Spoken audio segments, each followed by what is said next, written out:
जय जय रघुवीर समर्थ, जय जय रघुवीर समर्थ। शुका सारिखे पूर्ण वैराग्य जाते, वशिष्ठा परिज्ञान योगेश्वराते। नवे वाल्मीका सारिखा मान्य ऐसा, नमस्कार माधा सद्गुरु रामदासा। जय जय रघुवीर समर्थ। सभी श्रोताओं को मेरा विनम्र अभिवादन, नमस्कार। आज शनिवार दिनांक 8 मई महीने का आज ये दूसरा शनिवार है। आज का उद्बोधन हिंदी में। विषय है घर को मंदिर बनाएं। घर को मंदिर बनाएं। परिवार यदि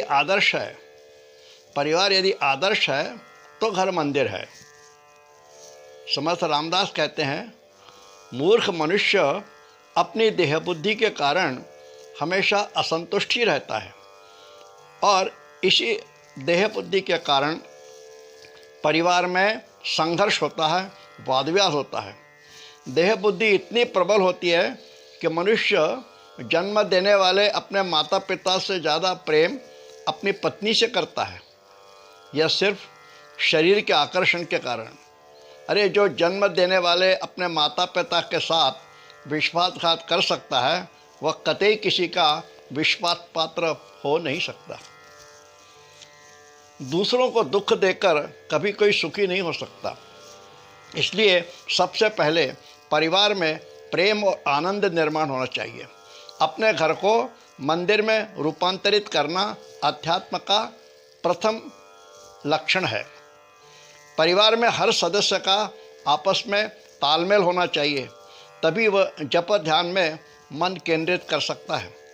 परिवार के सदस्यों में ही भगवान के दर्शन नहीं होते तो मंदिर में दर्शन कैसे होंगे। कुछ लोग ऐसे होते हैं कि अपनों से दूरी बनाते हैं, रिश्तेदारों से दूर रहते हैं, लेकिन बाहर समाज में लोगों के साथ प्रेम पूर्वक व्यवहार करेंगे। ऐसे लोगों को समर्थ रामदास मूर्ख कहते हैं। दोस्त तो अधिकर मतलबी होते हैं। मूर्ख जो होता है वह अपने घर में बड़ी बड़ी बातें करेगा, लेकिन समाज में मुंह खोलने की हिम्मत नहीं करेगा। ऐसे आदमी की समाज में कोई कीमत नहीं होती। घमंडी और मूर्ख मनुष्य अधपतन की ओर जाता है। हित की बात करने वालों से दूर रहेगा। रामायण का उदाहरण देखिए। सीता माता को श्री राम के पास पहुंचा देने की विभीषण की सलाह रावण को अच्छी नहीं लगती। रावण विभीषण को ठुकरा देता है और बहन शूर्पणखा रावण को अच्छी लगती है, क्योंकि वह कहती है सीता तुम्हारे योग्य पत्नी है। यह सब अविवेक और अहंकार के लक्षण है। विभीषण की सलाह अहितकारी और शूर्पणखा की सलाह हितकारी, यानी अहंकार और अविवेक। दुर्योधन को भी उसके चारों तरफ के लोग अच्छे लगते थे और अंत में वो विनाश की ओर गया। दया, क्षमा, प्रेम, आनंद, पवित्रता, इन गुणों के द्वारा ही परिवार के लोगों को सुख आनंद देना ही घर को मंदिर में रूपांतरित करना है। समर्थ रामदास दासबोध में कहते हैं, जैसे जैसे करावे तैसे तैसे पावावे, जैसे जैसे करावे तैसे तैसे पावावे, हे जयास निर्णवे तो एक मूर्ख। आदमी जैसा कर्म करता है वैसा ही फल प्राप्त करता है। यह जो नहीं समझता उससे समर्थ मूर्ख कहते हैं। इंसान से जीवन में जाने अनजाने कई गलतियां होती हैं और जो परिणाम आते हैं उसके लिए वह ईश्वर को दोष देता है। भगवान तूने यह क्या किया, इस प्रकार सोचता है। इसका कारण है कर्म और कर्म फल में समय का अंतर होना। यह आवश्यक नहीं कि हमने अभी कर्म किया और अभी तत्काल उसका फल मिल जाए। जहाँ बोया जाता है वहीं उगेगा, यह आवश्यक नहीं है। बोया कहीं, फल कब और कहाँ कैसे मिलेगा कह नहीं सकते। सत्ता, धन और संपदा और जवानी के नशे में गलतियां होती रहती हैं। भगवान दयालु है और न्यायप्रिय है, यही सत्य है। कहा जाता है भीष्म पितामह ने अपने बचपन में खेलते समय एक गिलहरी को कांटे चुभाए थे, जिसके कारण उन्हें रणभूमि में बाणों की शैया पर सोकर मृत्यु को जाना पड़ा था। हम जैसे अपने माँ बाप के साथ व्यवहार करेंगे, वैसा ही व्यवहार हमारे बच्चे हमसे करेंगे। कर्म और कर्म के फल समझ से परे है। गलतियाँ और उनके प्रायश्चित की मालिका कभी न समाप्त होने वाली है।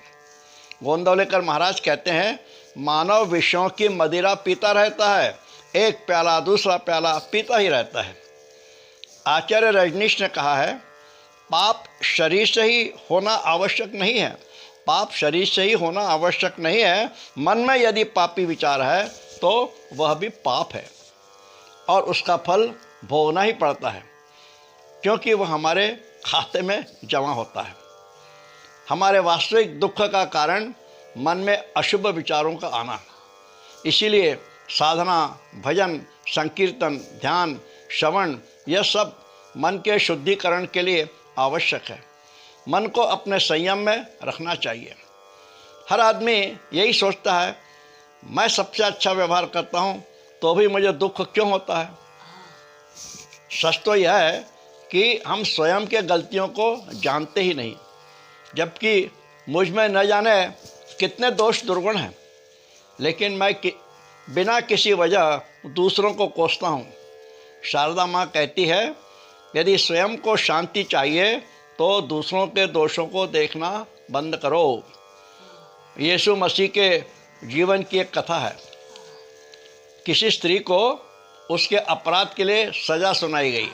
सज़ा यह थी कि उसे बीच रास्ते खड़ा किया जाए और लोग आते जाते उसको पत्थर मारे। अब लोगों ने आना, वहाँ से जो जाते थे पत्थर मारते थे, जाते थे। यीशु ने यह देखा, यीशु को अच्छा नहीं लगा। उन्होंने लोगों से कहा, रुको रुको, इस स्त्री को पत्थर वही मनुष्य मारे जिसने जीवन में कोई गलती न की हो। यह सुनकर लोग सहम गए और अपने हाथ के पत्थर नीचे छोड़ दिए।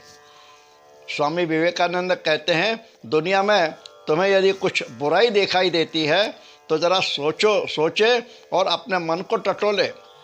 यदि हमें समाज में दोष दिखाई देता है तो यह दोष समाज का न होकर हमारी समझ का है। महाभारत में एक कथा है। भगवान श्री कृष्ण ने एक यज्ञ का आयोजन किया था।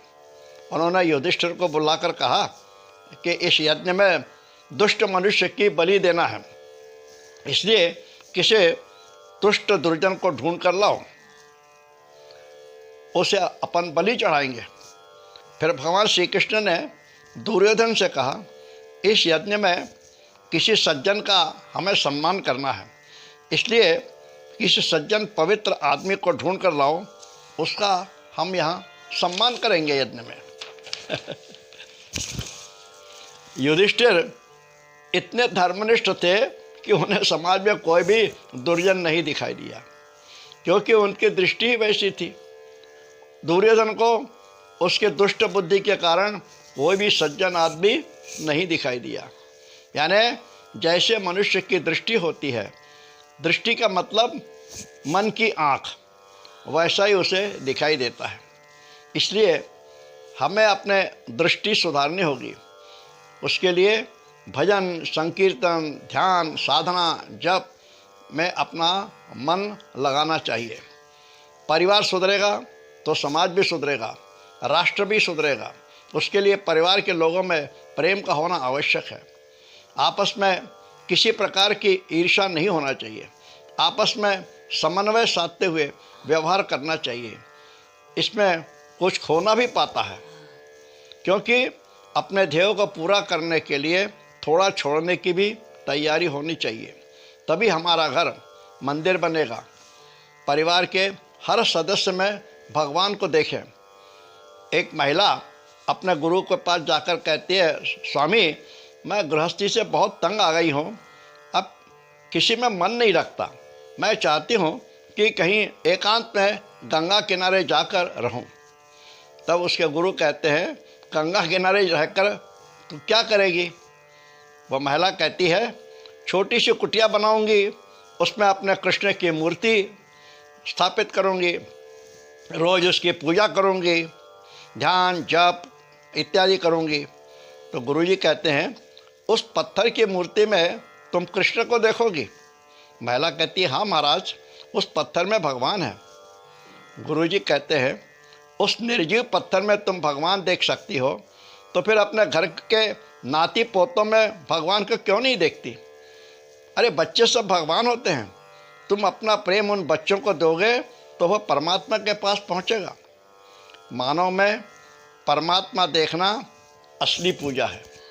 मानव में परमात्मा देखना असली पूजा है। इसी से घर मंदिर बनता है। इस प्रकार के विचार चिंतन यदि परिवार के सभी सदस्यों में रहेंगे तो घर अवश्य मंदिर बनेगा, इसमें कोई शक नहीं। इसी के साथ आज का यह चिंतन मैं समाप्त करता हूँ। जय जय रघुवीर समर्थ, जय जय रघुवीर समर्थ। धन्यवाद।